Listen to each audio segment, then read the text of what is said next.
Use பண்ணி ஒரு இடத்துல சபையில ஒரு கார்ல உட்காரும்போது சொல்லிட்டாங்க. என்னால அங்க எனக்கும் ட்ரிப்பா அது எப்பா என்னால அந்த ரேஜ் கண்ட்ரோல் பண்ணவே முடியல.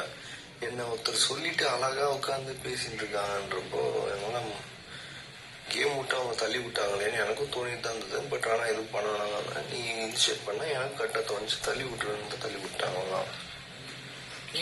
எனக்கு தோணிச்சு லேடிஸ்ரா இப்படி தள்ளி விடக்கூடாதுரா. ஒரு அக்கா இருந்தா அது பண்ணுவியா முழுக்க அக்கா இருக்கிற இடம் தான். நான் என்ன கேட்டேன்னா, டேய் இங்க வந்து கேமுக்காக பண்றாங்க. அந்த லேடிஸ் ஆண் பெண்லாம் இங்க கிடையாது. ஓகேவா? யாருக்கா இருந்தாலும் டைட்டில் வந்து போதான் போகுது. ஓகேவா? அது பண்ணதுக்கு ரொம்ப ரொம்ப சாரி. எனக்கு அந்த மாதிரி ஃபிக்ஸ் வந்தது. அந்த மாதிரிலாம் எனக்கு தெரியாது. ஓகேவா? நான் கீழே வந்து தள்ளி விட்டோம். எட்டி உதைகளை நல்லா கேட்டுக்கோ. புஷ் பண்ணும். எனக்கு தள்ளி விட்டா போக மாட்டாங்க. இப்படி கையால் தள்ளி விட்டா போக மாட்டாங்க.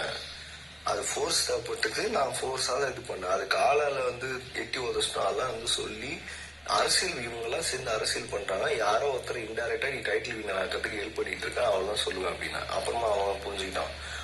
அதுல அந்த கேம்லாம் எனக்கு புரிஞ்சுது. நான் அதுக்கப்புறம் நான் பாத்துக்கிட்டேன் அப்படின்னா. அதே மாதிரி அவங்க கத்தும் போது அவன் சுதாரிச்சிட்டான். நான் சாப்பிட்டுட்டு ஆஃப் பாயில் போட போனேன். என்னோட முட்டை எடுத்து ஆஃப் பாயில் போட போனேன். ஓகேவா? என்ன பத்துல அப்படி கத்துனாங்க.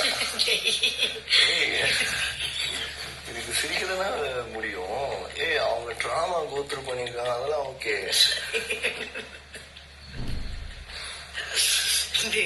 இதுக்கு தாண்டா நான் மாட்டிட்டு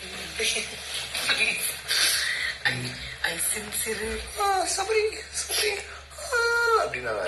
அப்புறம் வந்து எனக்கு என்ன பண்றது, ஏமா நீங்களும் ஈக்குவலா பண்ணக்கூடிய ஆள் தானே. நானே கேட்டேன், ஈக்குவலா ஏமா அவ்வளவு பெரிய பிராங்க் எல்லாம் பண்ணீங்களே, கேம் ஸ்டார்ட் கேம் ஓவர்னு அவ்வளவு பெரிய பிராங்க் பண்ணீங்க.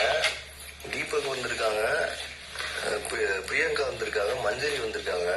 என்னதான் அவங்க செலிபிரிட்டி, அவங்க என்னதான் இருந்தாலும் கேமுக்கு தான் உள்ள வந்திருக்காங்க. தீபக் அண்ணாமலாம் கண்ணில் தண்ணி விட்டார். மூக்கு சிந்துவேன் அப்படின்னாங்க. மூக்கு சிந்துவேன், நான் வந்து இப்படிதான் பேசுவேன், நான் இப்படி பண்ணுவேன் அப்படி பண்ணுவேன்.